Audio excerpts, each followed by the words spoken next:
कभी कभी जीवन में ज्ञान से ज्यादा किस्मत काम कर जाती है और कभी कभी अज्ञान भी ऐसी राह खोल देता है जिसकी कल्पना कोई विद्वान भी नहीं कर सकता।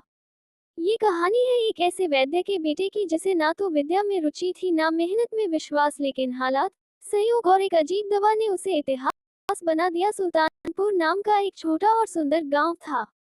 चारों ओर हरियाली, मिट्टी की सौंधी खुशबू और लोगों के चेहरों पर अपनापन था। उसी गांव में एक वैद्य रहता था। उसका नाम सुखदेव था। कहा जाता था कि वैद्य जी की उंगलियों में जादू है।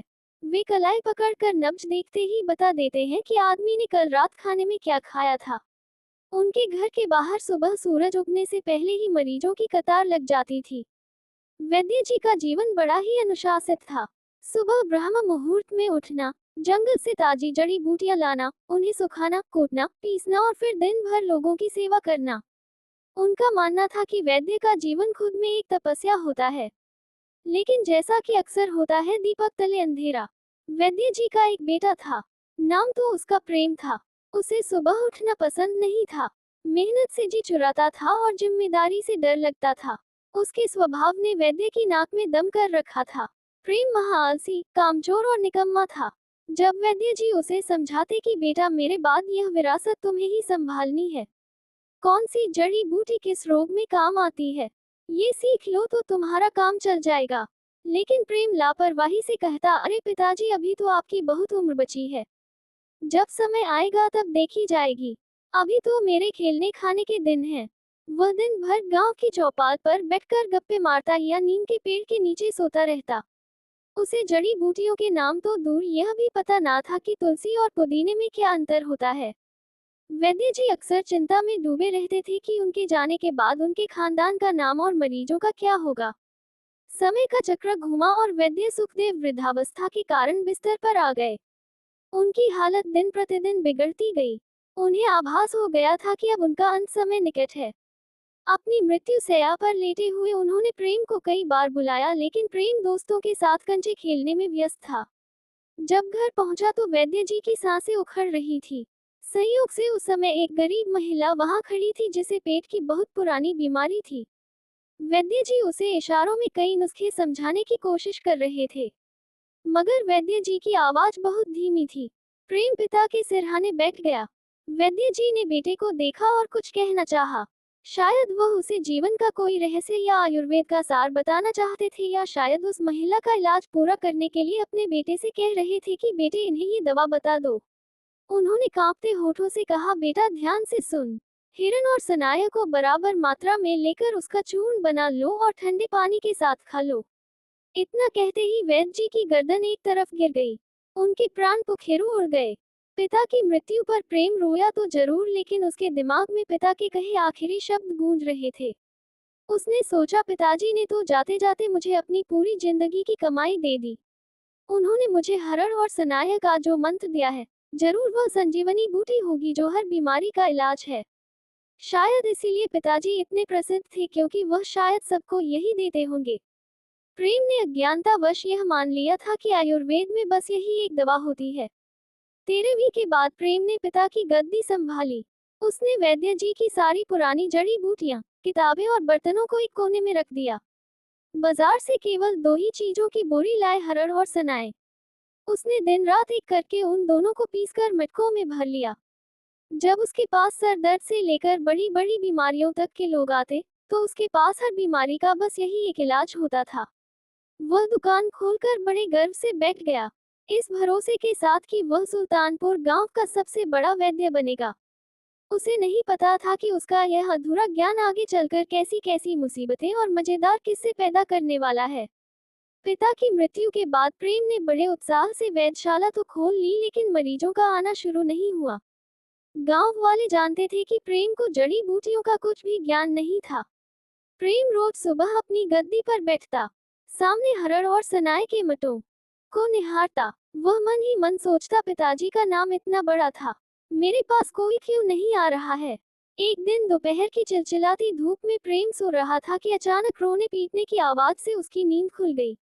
उसने देखा कि गांव का हरिया धोबी छाती पीटते हुए उसकी दुकान की तरफ आ रहा है। हरिया का प्यारा गधा सुबह से गायब था। वह गधा ही उसकी रोजी रोटी का सहारा था। हरिया रोते हुए कह रहा था, हाय मेरा गधा ना जाने कहाँ चला गया। मेरा तो घर उजड़ गया। अब मैं क्या करूं? वो प्रेम की दुकान में घुस गया और घबराहट में उसे कुछ समझ नहीं आ रहा था। बस वो तो रोए जा रहा था। प्रेम ने देखा कि एक आदमी बहुत परेशान है, रो रहा है और बेसुध हो रहा है। अपनी अकी के मुताबिक प्रेम ने सोचा लगता है बेचारे को कोई गहरा सदमा लगा है या फिर पेट में गैस बन गई है जिससे घबराहट हो रही है। पिताजी कहते थे पेट साफ तो सब साफ। प्रेम ने हरिया की पूरी बात सुनने की जरूरत नहीं समझी। उसने बड़े रोब से अपना हाथ उठाया और कहा बस शांत हो जाओ। रोने की जरूरत नहीं है। मुझे पता है आपको क्या तकलीफ है।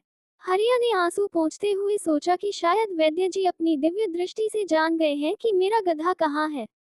वह उम्मीद भरी नजरों से प्रेम को देखने लगा। प्रेम ने मटके में हाथ डाला और मुट्ठी भर हर सनाई का चूर्ण एक कागज की पुड़िया में बांध दिया। उसने पुड़िया हरिया की ओर बढ़ाते हुए कहा, देखो यह मेरे पिताजी का सबसे खास नुस्खा है। इसे अभी ठंडे पानी के साथ खा लो। जैसे ही यह पेट में जाएगा, तुम्हारी सारी बेचैनी खत्म हो जाएगी और तुम्हें वह मिल जाएगा जो तुम चाहते हो। मतलब था कि शांति मिल जाएगी, लेकिन हरिया ने समझा उसका गधा मिल जाएगा। हरिया ने श्रद्धा पूर्वक वह कड़वा चूर्ण एक ही सांस में निगल लिया और पानी पीकर वहां से चल दिया। हरिया अभी वेधशाला से थोड़ी ही दूर गया था कि प्रेम के रामबाण ने अपना असर दिखाना शुरू कर दिया। हिरण और सनाए का वह तेज मिश्रण पेट में जाते ही तूफान मचाने लगा। हरिया के पेट में जोरों की दर्द शुरू हो गई। उसे लगा कि अब अनर्थ होने वाला है। गधे का ख्याल दिमाग से निकल गया। उसे अब बस एक ही चिंता थी। हरिया पेट पकड़कर पागलों की तरह गांव के बाहर घने झाड़ की तरफ भागा। उसकी रफ्तार किसी घोड़े से कम ना थी। हाफता हुआ हरिया जैसे ही गांव के आखिरी छोर पर घने झाड़ के पीछे बैठने को झुका तो उसकी आंखें फटी की फटी रह गई। वहां आराम से ठंडी छांव में उसका खोया हुआ गधा हरी हरी घास चर रहा था। हरिया को अपनी आंखों पर भरोसा नहीं हुआ। उसने सोचा, हे भगवान, वैद्य जी तो सचमुच अंतर्यामी हैं। उधर चूर्ण ने पेट में असर किया और इधर मेरा गधा मिल गया। ये दवा नहीं, ये तो जादू है। शाम तक हरिया ने अपने गधे को साथ लेकर पूरे गांव में प्रेम की जय जयकार शुरू कर दी। वह हर किसी को रोक रोक कर यह बता रहा था, अरे तुम लोग तो प्रेम को निकम्मा समझते हो। वह तो साक्षात देवता है। मेरा गधा खो गया था, कोई उसे खोज नहीं पाया। वैद्य जी ने एक पुड़िया दी। मैंने खाए और मुझे ऐसा झटका लगा कि मैं सीधे गधे के पास जाकर रुका। गांव वालों को लगा कि प्रेम के पास कोई ऐसी विद्या है जिससे खोई हुई चीजें वापस मिल जाती हैं। जो लोग कल तक उसका मजाक उड़ाते थे, आज वे सम्मान से उसकी दुकान की तरफ देखने लगे। प्रेम को समझ नहीं आ रहा था कि यह सब कैसे हो गया, लेकिन उसने चुपचाप इस प्रसिद्धि का मजा लेना शुरू कर दिया। पूरे गांव में प्रेम की वाहवाही हो रही थी। धोबी और गधे वाली घटना की खबर हवा की तरह उड़ते हुए राजमहल के रसोइया और सेवकों तक भी जा पहुंची थी। एक दिन अचानक उसी राज्य की सीमाओं पर खतरे का बिगुल बज उठा। पड़ोसी देश के क्रूर राजा भीमसिंह ने एक विशाल सेना के साथ आक्रमण कर दिया। भीमसिंह की सेना के पास हजारों घोड़े, हाथी और लाखों पैदल सैनिक थे, जबकि यहाँ के राजा की सेना बहुत छोटी थी। राजा ने आनन फानन में एक युद्ध सभा बुलाई। सेनापति का चेहरा मुरझाया हुआ था। राजा बहुत चिंतित थे। उन्होंने अपने मंत्रियों की ओर देखा, लेकिन सबके सिर झुके हुए थे। हार निश्चित लग रही थी। तभी एक मंत्री ने राजा से कहा, महाराज, सुल्तानपुर में एक वैद्य प्रेम नाम का ज्ञानी महापुरुष रहता है। उसकी दवा से हर समस्या का समाधान होता है। मरता क्या ना करता। राजा ने तुरंत अपने अंगरक्षकों को आदेश दिया, जाओ और उस वैद्य को शाही सम्मान के साथ दरबार में पेश करो। उधर प्रेम अपनी दुकान पर बैठकर यही सोच रहा था कि धोबी से मिले पैसों के कपड़े लाऊं या मिठाई खाऊं। तभी घोड़ों की टाप उसे सुनाई दी। उसने देखा कि राजा के सैनिक उसकी दुकान के बाहर खड़े हैं। एक मंत्री बोला, प्रेम, तुम्हें महाराज ने बुलाया है। ये सुनकर प्रेम घबरा गया। वह सोचने लगा, मुझसे ऐसा क्या अपराध हो गया है जो महाराज ने मुझे बुलाया है। वह कांपते पैरों से सैनिकों के साथ चल दिया। रास्ते भर वह भगवान से प्रार्थना करता रहा कि बस एक बार जान बचाओ भगवान, आगे कभी वैदगिरी नहीं करूंगा। दरबार में पहुंचने पर राजा ने प्रेम से गरजते हुए कहा, प्रेम शत्रु द्वार पर खड़ा है। हमारे सैनिक कम है और कमजोर पड़ रहे हैं। हमें आपकी देवीय शक्तियों की जरूरत है। क्या आपके पास कोई ऐसी शक्तिवर्धक औषधि है जिसे खाते ही हमारे एक एक सैनिक में 10-10 हाथियों का बल आ जाए? हमें आज रात ही ये दवा चाहिए। प्रेम के हाथ पैर ठंडे पड़ गए। उसके गले का पानी सूख गया। उसने मन ही मन सोचा, हे भगवान, अब तो मरा। मुझे तो ताकत की दवा क्या, जुकाम की गोली भी नहीं बनानी आती। अगर मना किया तो राजा जरूर गर्दन काट देगा। डर के मारे प्रेम का दिमाग शून्य हो गया था। उसे अपनी जान बचाने के लिए बस कुछ समय चाहिए था ताकि वह मौका मिलते ही भाग सके। फिर उसने अपनी पुरानी आदत के अनुसार वही एकमात्र नुस्खा आजमाने की सोची। उसने लड़खड़ाती आवाज में लेकिन पूरे आत्मविश्वास का नाटक करते हुए कहा, महाराज चिंता ना कीजिए, मेरे पास एक वीर रस चूर्ण है। इसे आज रात के खाने में पूरी सेना को खिला दीजिए। कल सुबह तक सैनिकों के शरीर में ऐसी स्फूर्ति और गति आ जाएगी कि वे एक जगह टिक नहीं पाएंगे। राजा ने प्रसन्न होकर सेनापति को आदेश दिया कि तुरंत वैद्य के घर से बोरियां भरकर वह चूर्ण मंगवाओ और आज रात खीर में मिलाकर सभी सैनिकों को खिला दो। आदेश का पालन हुआ। प्रेम का सालों से जमा किया हुआ हरड़ और सनाई का चूर्ण शाही रसोई में डाल दिया गया। सैनिकों ने बड़े चाव से खीर खाई, ये सोचकर कि कल वे दुश्मन सेना के छुड़ाएंगे। रात के 12 बजे बजते बजते वीर रस चूर्ण ने अपना असली रंग दिखाना शुरू कर दिया। सैनिकों के पेट में युद्ध शुरू हो गया। सोए हुए सैनिकों के कराहने और पेट में गुड़गुड़ाने की आवाजें आने लगी। थोड़ी ही देर में पूरी छावनी में भगदड़ मच गई।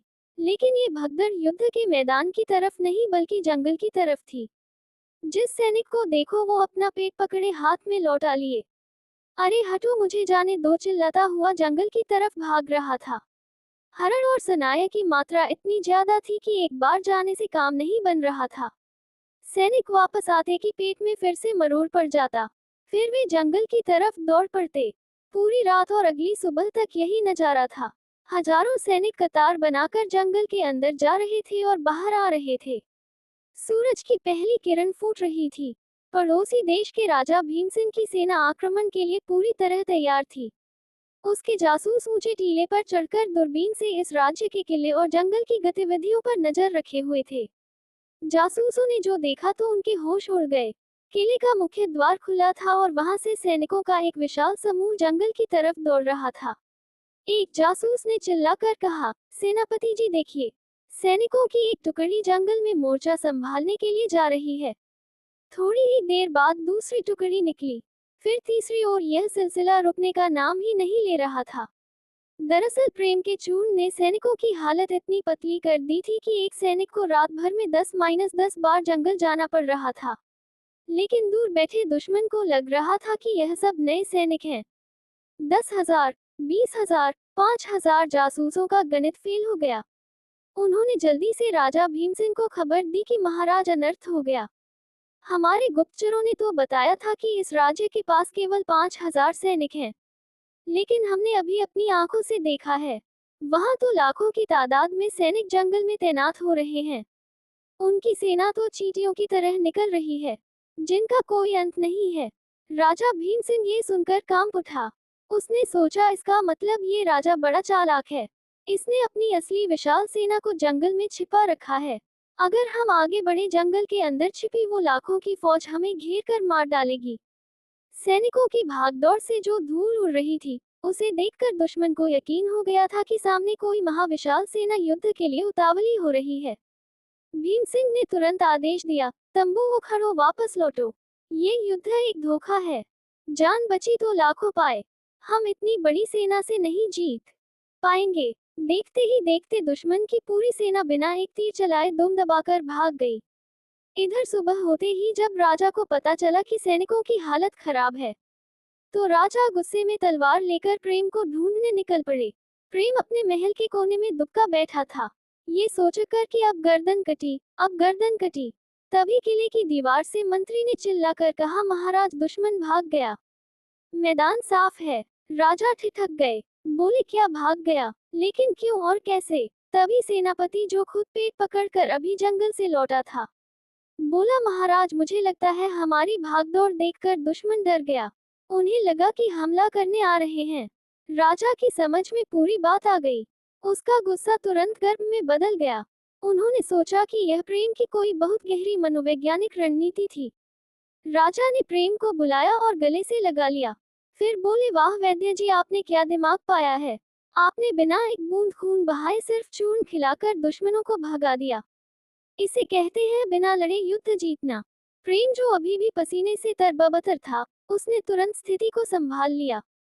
उसने अपनी मूंछों पर ताव देते हुए कहा, जी महाराज, यह मेरी गुप्त वायव्य रणनीति थी। मैं जानता था कि दुश्मन हमारी संख्या देखकर डर जाएगा। पूरे राज्य में जश्न मनाया गया। प्रेम अब राजवैद्य बन चुका था। उस रात जब प्रेम अपने कमरे में सोने गया तो उसने आसमान की तरफ देखा। फिर हाथ जोड़कर पिता को याद किया। उसने मन ही मन कहा, बापू, आप सही कहते थे। विद्या चाहे कम हो, पर अगर किस्मत और हरण सनाय का साथ हो तो इंसान दुनिया जीत सकता है। और उस दिन के बाद प्रेम ने कसम खा ली, अब वो सचमुच थोड़ी वैदगिरी सीखेगा, क्योंकि हर बार सिर्फ किस्मत और पेट खराब करने से काम नहीं चलेगा। माता पिता की दी हुई छोटी सी सीख भी जीवन की सबसे बड़ी पूंजी बन सकती है। राजवैद्य बनने के बाद प्रेम की जिंदगी एकदम बदल गई। जो लोग कल तक उसे निकम्मा और कामचोर कहते थे, वही आज उसे रास्ते में देखकर हाथ जोड़ते थे। गांव के बुजुर्ग उसकी प्रशंसा करते नहीं थकते थे और नौजवान उसे किस्मत का धनी मानते थे। राजमहल से मिलने वाला सम्मान, इनाम और सोने के सिक्कों ने प्रेम की हैसियत ही बदल दी थी। कुछ ही महीनों में गांव वालों ने तय कर लिया कि अब इस प्रेम का घर बस जाना चाहिए।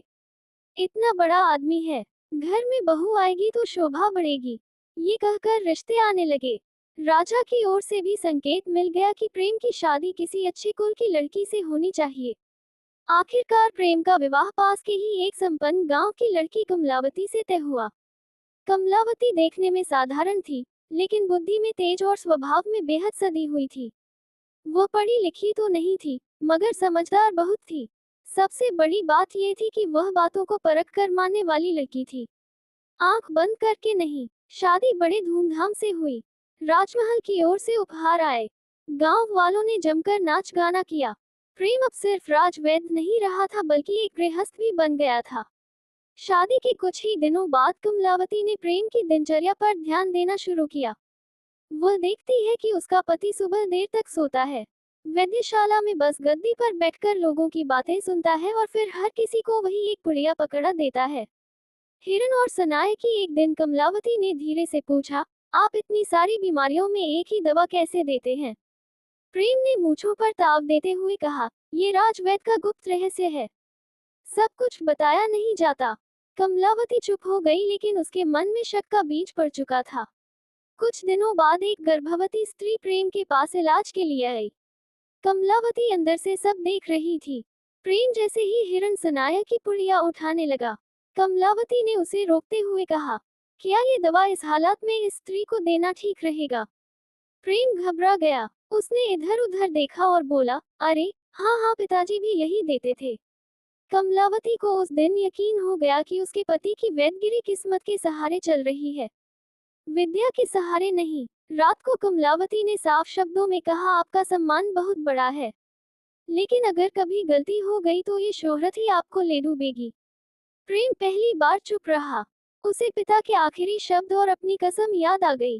अगले ही दिन कमलावती ने उसने किताबें झाड़ पोंछ कर प्रेम के सामने रख दी। कमलावती बोली, अगर आप सच में राजवैद्य हैं तो अब किस्मत के भरोसे नहीं, ज्ञान के भरोसे बनिए। ये बात प्रेम के दिल में उतर गई। उस दिन के बाद प्रेम ने पहली बार सच में सीखना शुरू किया। वह जंगल में पहचानने जाने लगा, किताबें पढ़ने लगा और हर बीमारी को समझकर दवा देने की कोशिश करने लगा। गांव वालों ने धीरे धीरे फर्क महसूस किया। अब हर मरीज को वही पुड़िया नहीं मिलती थी, कोई दवा काढ़े में मिलती, कोई लेप में, कोई परहेज के साथ।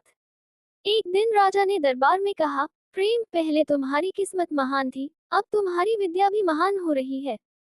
प्रेम ने जब ये बात कमलावती को बताई तो वह मुस्कुराने लगी। उस रात प्रेम ने अपनी पत्नी से कहा, अगर तुम न होती तो मैं शायद आज भी उसी एक पुड़िया के सहारे जी रहा होता। कमलावती ने बस इतना कहा, किस्मत ने आपको ऊंचा उठाया, अब ज्ञान आपको टिकाए रखेगा। कमलावती के कहे शब्द प्रेम के मन में देर तक गूंजते रहे। पहली बार उसे महसूस हुआ कि अब वह सिर्फ किस्मत के सहारे नहीं चल सकता। राजवैद्य की गद्दी भारी होती है, जरा सी चूक और वही सम्मान अपमान में बदल सकता है। अगले ही दिन सुबह सुबह कमलावती ने उसे जगा दिया और पूछा, सुनो जी, आज जंगल नहीं जाना है क्या? पर माँ पहले तो चौंका, फिर बोला जंगल, हाँ हाँ जाना तो है। वो पहली बार पिता के पुराने झोले को कंधे पर डालकर जंगल की ओर निकला। जिस रास्ते से सुखदेव रोज ताजी जड़ी बूटी लेकर आते थे, उसी रास्ते पर आज उनका बेटा चल रहा था। थोड़ा डरा हुआ, थोड़ा सीखने की उत्सुकता के साथ जंगल में प्रेम को एहसास हुआ कि वैदगिरी कितनी कठिन है, जिस पेड़ को वह अब तक बस पेड़ समझता था। उसके पत्ते, छाल और जड़ सबकी अलग पहचान और अलग गुण थे। कई बार वह गलत पत्ते तोड़ लाया तो कई बार कांटे चुभ गए। शाम तक उसका शरीर थक गया, लेकिन मन में एक अजीब संतोष था। उसी शाम एक गंभीर मामला वेधशाला में आया। गांव का एक बुजुर्ग किसान हरिराम अचानक बेहोश हो गया था। गांव वाले उसे खाट पर लिटाकर प्रेम के पास लाए। पहले तो प्रेम बिना सोचे समझे हरण सनाए की पुड़िया बढ़ा देता था, लेकिन आज उसके हाथ रुक गए। कमलावती अंदर से सब देख रही थी। उसकी आंखों में डर था, लेकिन भरोसा भी। प्रेम ने गहरी सांस ली। उसने किसान की नब्ज देखी, ठीक वैसे ही जैसे वह बचपन में पिता को करते देखता था। पहली बार उसने सच में मरीज को देखा, बल्कि वही एक बुढ़िया नहीं पकड़ाई। उसे याद आया पिताजी कहाँ करते थे, हर बीमारी पेट से नहीं डर से भी होती है। उसने किसान को हल्का काढ़ा दिया, आराम करने को कहा और दवा के साथ परहेज भी बताया। उस रात हरिराम की हालत सुधर गई। ये पहली बार था जब प्रेम ने महसूस किया कि यह उसकी किस्मत नहीं थी, बल्कि समझ थी। लेकिन किस्मत अभी उसकी परीक्षा लेने वाली थी। कुछ ही दिनों बाद राजा के प्रिय सेनापति का बेटा गंभीर रूप से बीमार हो गया। तेज बुखार, बदन अकड़ना और बेहोशी, पूरा महल घबरा गया। राजा ने तुरंत संदेश भेजा, राजवैद्य प्रेम को अभी दरबार में बुलाया जाए। ये सुनते ही प्रेम के पैरों तले जमीन खिसक गई। यह कोई गांव का साधारण मरीज नहीं था। यहाँ गलती की कोई गुंजाइश नहीं थी। जब प्रेम घर से निकलने लगा तो कमलावती ने उसे बस इतना कहा, आज किस्मत नहीं, विद्या को आगे रखना। दरबार में सन्नाटा था। बच्चा अचेत अवस्था में पड़ा था। प्रेम ने मन ही मन पिता को याद किया, फिर गहरी सांस लेकर काम में जुट गया। उसने हर सनाया की ओर हाथ बढ़ाया, फिर रोक लिया। उसने दूसरी जड़ी बूटी मंगवाई, काढ़ा बनाया, शरीर पर लेप लगाया और बुखार उतारने का उपाय किया। पूरी रात वह वहीं बैठा रहा। सुबह होते होते बच्चे की सांस सामान्य हो गई। बुखार उतर चुका था। राजा की आंखों में आंसू आ गए। उन्होंने कहा, आज साबित हो गया कि तुम सिर्फ किस्मत के नहीं, विद्या के भी वैद्य हो। प्रेम की आंखें नम हो गई।